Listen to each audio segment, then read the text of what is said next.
नमस्कार, मैं हूं पूजा सिंह और आप देख रहे हैं हमारा उत्तराखंड का ये खास बुलेटिन। चलिए बुलेटिन की शुरुआत करते हैं उत्तराखंड की कुछ खास बड़ी खबरों के साथ। उत्तराखंड में गुप्तकाशी और ज्योतिर्मठ एक्सिस बैंक की नई शाखाओं का वर्चुअल उद्घाटन हुआ। वहीं आपको बताते चले, वर्चुअल कार्यक्रम में उत्तराखंड के मुख्यमंत्री पुष्कर सिंह धामी भी शामिल हुए। सीएम धामी ने क्या कुछ कहा, आइए आपको सुनाते हैं। भाइयों बहनों, गुप्तकाशी और जोशीमठ ये दोनों ही शहर हमारे चारधाम यात्रा का प्रमुख हिस्सा है, जहां पर पूरे देश दुनिया से चारधाम यात्री आते हैं, श्रद्धालु आते हैं और उनका केंद्र बन जाता है। जैसा आप जानते हैं, गुप्तकाशी हमारा केदारनाथ यात्रा का प्रमुख पड़ाव होता है। उसी प्रकार से जोशीमठ भी, जहां भगवान नरसिंह जी विराजमान हैं, और शीतकालीन में भगवान बद्री विशाल जी का भी वो हमारा गद्दी स्थल होता है। तो ऐसे दोनों ही स्थान हमारे बड़े महत्वपूर्ण हैं। प्रत्येक वर्ष इन दोनों ही स्थानों पर, जहां बाबा केदारनाथ और भगवान बद्री विशाल के दर्शन के लिए इन्हीं स्थानों से लोग होकर जाते हैं। ऐसे में इन स्थलों पर बैंकिंग सुविधाओं का नेटवर्क न केवल चारधाम यात्रा में आने वाले श्रद्धालुओं और पर्यटकों के लिए बहुत सुविधाजनक होगा, उनके लिए उपयोगी होगा, बल्कि वहां के स्थानीय लोगों के लिए भी, व्यापारियों के लिए, होटल व्यवसायियों के लिए, परिवहन संचालकों के लिए, किसानों के लिए, ढाबे वालों के लिए, आसपास के क्षेत्र वाले लोगों के लिए बहुत सहायक सिद्ध होने वाला है। इतना ही नहीं, जोशीमठ जैसे संवेदनशील और भौगोलिक दृष्टि से जटिल जगहों पर बैंकिंग सेवाओं की उपलब्धता, वहां पर भारत सरकार के सहयोग से एक बड़ा पुनर्वास का काम चल रहा है। मैं आदरणीय प्रधानमंत्री जी का, हमारे गृह मंत्री जी का, आप सबकी तरफ से, अपनी तरफ से धन्यवाद भी करता हूं कि 1700 करोड़ से भी अधिक की पुनर्वास और वहां पर बचाव के लिए, सुरक्षा के लिए जो अनेक काम वहां स्वीकृत हुए हैं, उस पर भी काम तेजी से चलना है।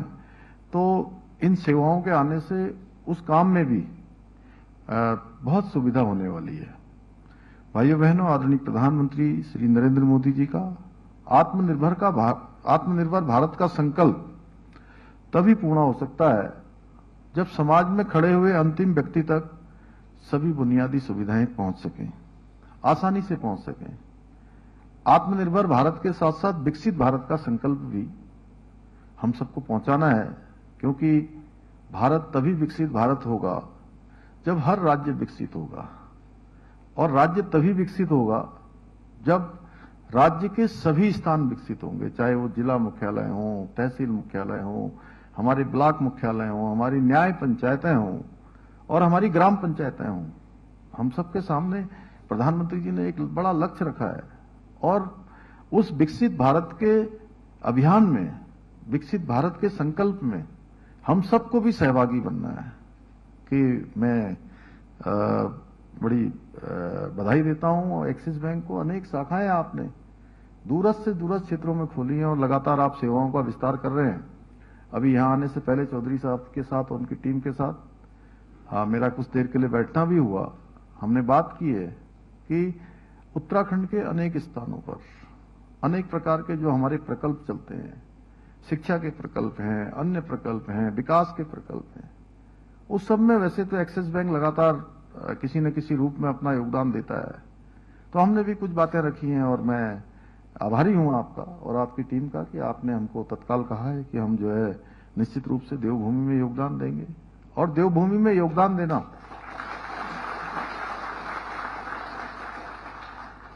देवभूमि में योगदान देना और देवभूमि में काम करना, देखिए, जन्म लेने पर तो किसी का अधिकार नहीं है। जन्म तो जिसका भी जहां भी होगा भगवान की कृपा से होगा, ठीक है ना? उस पर किसी का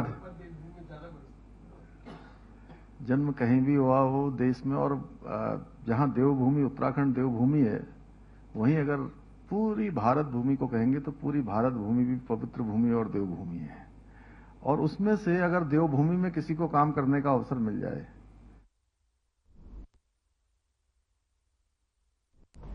तो वही उत्तराखंड एक पहाड़ी राज्य है जिसे देवभूमि कहा जाता है। पर्यटन स्थलों जैसे चारधाम यात्रा, कैची धाम, हरिद्वार, ऋषिकेश, नैनीताल और मसूरी की वजह से यहाँ हर साल करोड़ों श्रद्धालु और पर्यटक आते हैं। मुख्यमंत्री पुष्कर सिंह धामी ने केंद्र सरकार से मांग की है कि उत्तराखंड को केंद्र से मिलने वाली आर्थिक सहायता केवल राज्य की स्थायी जनसंख्या के आधार पर न दी जाए। उन्होंने कहा कि बाहर से आने वाले करोड़ों लोगों का भार भी राज्य पर पड़ता है, इसलिए केंद्र सहायता का आधार कुल जनसंख्या के साथ साथ पर्यटकों के, तीर्थयात्रियों के भार को भी बनाया जाए। सीएम धामी ने यह बात 16वें वित्त आयोग को और नीति आयोग के सामने रखी है और उन्होंने इस पर सकारात्मक प्रतिक्रिया भी मिली है।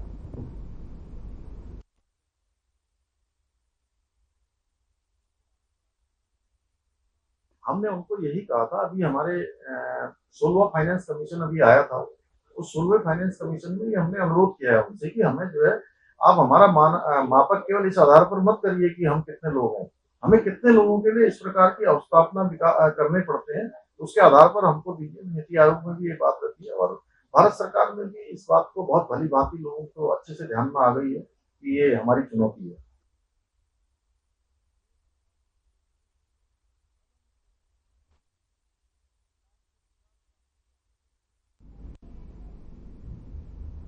तो वही उत्तराखंड के मुख्यमंत्री पुष्कर सिंह धामी ने गुरुवार को मुख्यमंत्री आवास पर कैची धाम मेले की व्यवस्थाओं को लेकर उच्च स्तरीय बैठक की।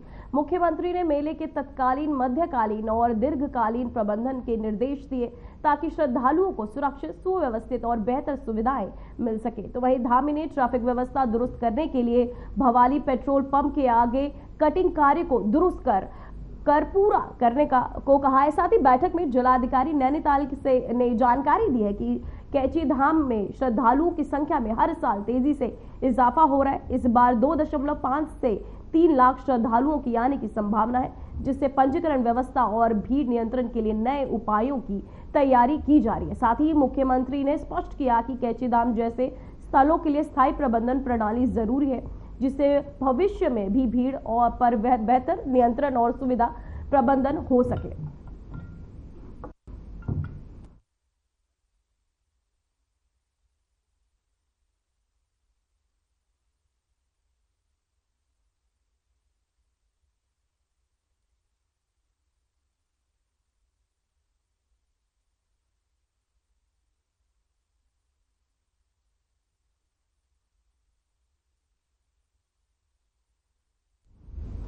वही देहरादून से बड़ी खबर सामने आ रही है। जो अल्पसंख्यक छात्रवृत्ति घोटाले की जांच रिपोर्ट पर नहीं भेजने को लेकर शासन ने नाराजगी जताई है। 3 सप्ताह पहले सभी जिलाधिकारी को छात्रवृत्ति योजना से गड़बड़ी की जांच का निर्देश दिए गए थे, लेकिन अब तक किसी भी जिले में शासन को जांच रिपोर्ट प्राप्त नहीं हुए। इस पर सख्त रुख अपनाते हुए सचिव अल्पसंख्यक कल्याण के सभी जिलाधिकारियों को 2 दिन के भीतर जांच रिपोर्ट शासन को उपलब्ध कराने के निर्देश दिए गए। साथ ही बता दें कि केंद्रीय अल्पसंख्यक कल्याण बोर्ड ने उत्तराखंड के 91 संस्थानों में गड़बड़ी की शिकायतें दर्ज की है, जिसके आधार पर राज्य सरकार ने जांच के आदेश दिए थे।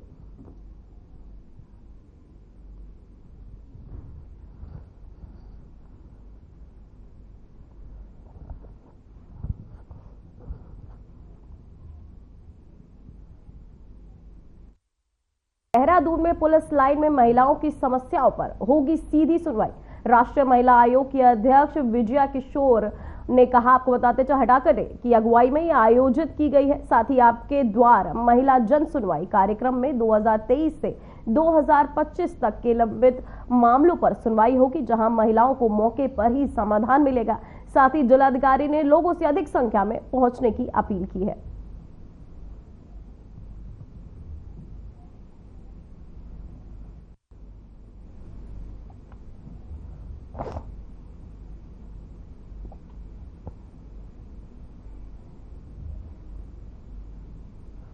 तो वहीं लोकसभा अध्यक्ष ओम बिरला मसूरी पहुंचे हैं, जहां मसूरी स्थित लाल बहादुर शास्त्री राष्ट्रीय प्रशासन अकादमी में प्रशिक्षु IAS अधिकारियों को लोकसभा अध्यक्ष ओम बिरला ने संबोधित करेंगे। साथ ही कार्यक्रम को लेकर सुरक्षा के पुख्ता इंतजाम भी किए गए। प्रशासनिक सेवा के नवाचार और लोकतांत्रिक मूल्यों पर फोकस भी होगा। तो वहीं आपको बताते चले कि प्रशिक्षु अफसरों को करेंगे संबोधित। लोकसभा अध्यक्ष का ये उत्तराखंड दौरा है। मसूरी में संबोधित करेंगे ओम बिरला। तो वहीं मोदी सरकार के 11 साल पूरे होने के अवसर पर आज राजधानी देहरादून में बीजेपी के तहत कार्यक्रम का आयोजन किया जा रहा है। इस कार्यक्रम में उत्तराखंड के मुख्यमंत्री पुष्कर सिंह धामी मुख्य अतिथि के रूप में शामिल होंगे। तो वहीं शाम 4 बजे होने वाले इस आयोजन में बीजेपी महानगर के कार्यकर्ता, पदाधिकारी और प्रबुद्ध जनों की भागीदारी रहेगी। साथ ही बीजेपी प्रदेश प्रवक्ता कमलेश रमन ने बताया कि केंद्र सरकार की योजनाओं को आम जन तक पहुंचाने और जन जागरूकता के लिए पूरे प्रदेश में ऐसे आयोजन हो रहे हैं। तो वहीं देहरादून का यह आयोजन भी उसी कड़ी का हिस्सा है, जिससे सरकार की उपलब्धियों का जनमानस से साझा किया जाएगा।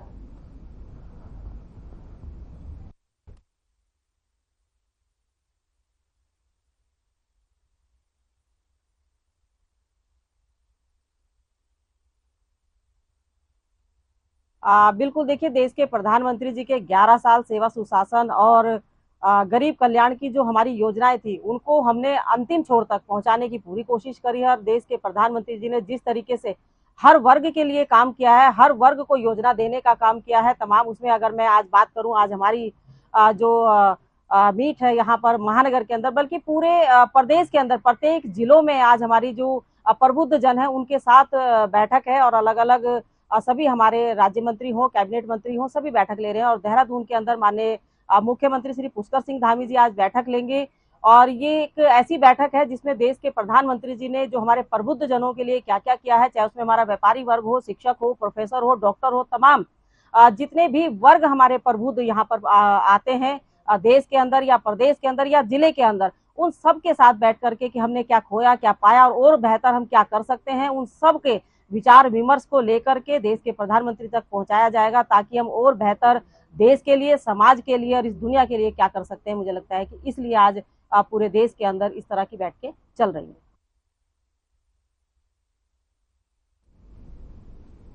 तो वहीं उत्तराखंड में केदारनाथ धाम के पास एक हेलीकॉप्टर की आकस्मिक लैंडिंग के दौरान हुई दुर्घटना ने 4 धाम यात्रा की तैयारियों और हेली सेवाओं की सुरक्षा पर कई गंभीर सवाल खड़े कर दिए। कांग्रेस ने राज्य सरकार पर अव्यवस्थाओं को लेकर सीधा हमला बोला है।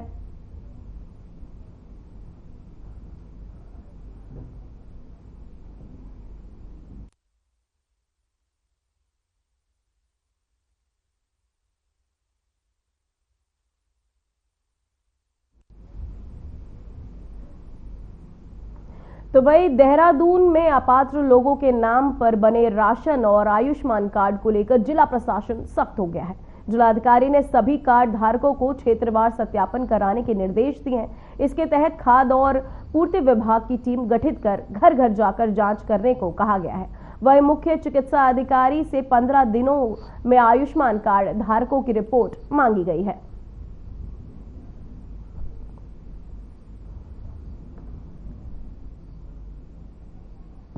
उत्तराखंड में स्वास्थ्य सेवाओं को सुदृढ़ करने की बड़ी तैयारी। स्वास्थ्य मंत्री डॉक्टर धन सिंह रावत के विभाग को 3 अहम टारगेट दिए गए। साथ ही कहा गया कि स्थानीय स्तर पर ही मिलनी चाहिए संपूर्ण चिकित्सा सुविधाएं। साथ ही आपको बताते चले कि टेली मेडिसिन को बनाए वर्चुअल मेडिसिन, ये भी कहा गया। और हर अस्पताल में तैयारियां पूरी तरह, फंक्शनल, ऑपरेशन थिएटर सब पूरी तरह से तैयार होंगे। साथ ही स्वास्थ्य सचिव और मुख्य सचिव ने भी सख्त निर्देश दिए हैं।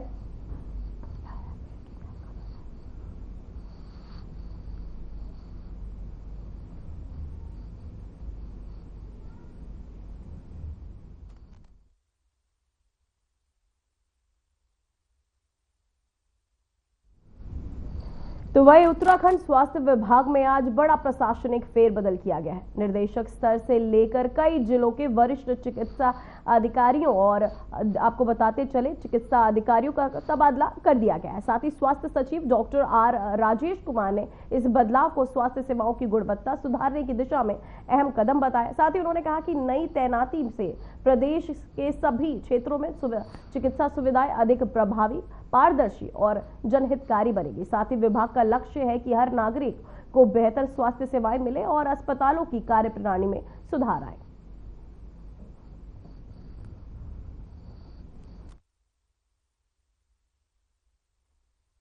देखिए, राष्ट्रीय नेतृत्व समय समय पर प्रदेश के जो कांग्रेस के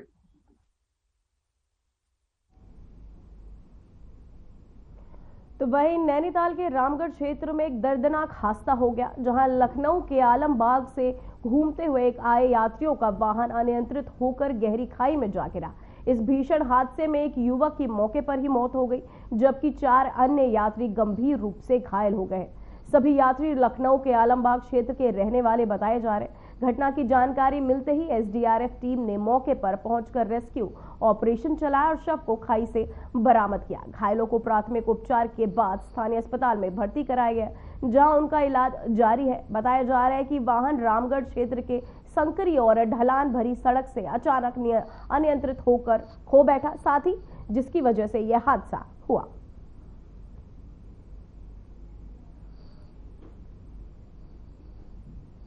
तो वहीं देहरादून में दहेज प्रताड़ना का यह सनसनीखेज मामला सामने आया, जहां एक युवती फरार की संदिग्ध परिस्थितियों में मौत हो गई। मृतका की मां का आरोप है कि ससुराल पक्ष ने दहेज के लिए उसे जहर देकर मार डाला। पुलिस ने मामले की पति सलीम को गिरफ्तार कर लिया है। साथ ही पोस्टमार्टम की जांच रिपोर्ट के बाद पुलिस ने धारा 108 बीएनएस में कार्यवाही की है।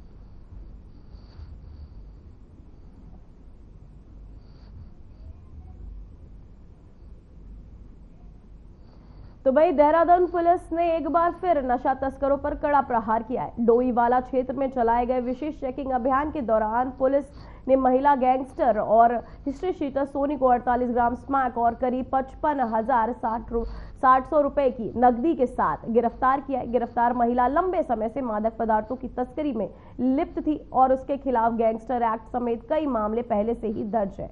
पुलिस का यह अभियान मुख्यमंत्री पुष्कर सिंह धामी के ड्रग्स फ्री देहरादून देवभूमि 2025 के विजन को साकार करने की दिशा में एक मजबूत कदम माना जा रहा है।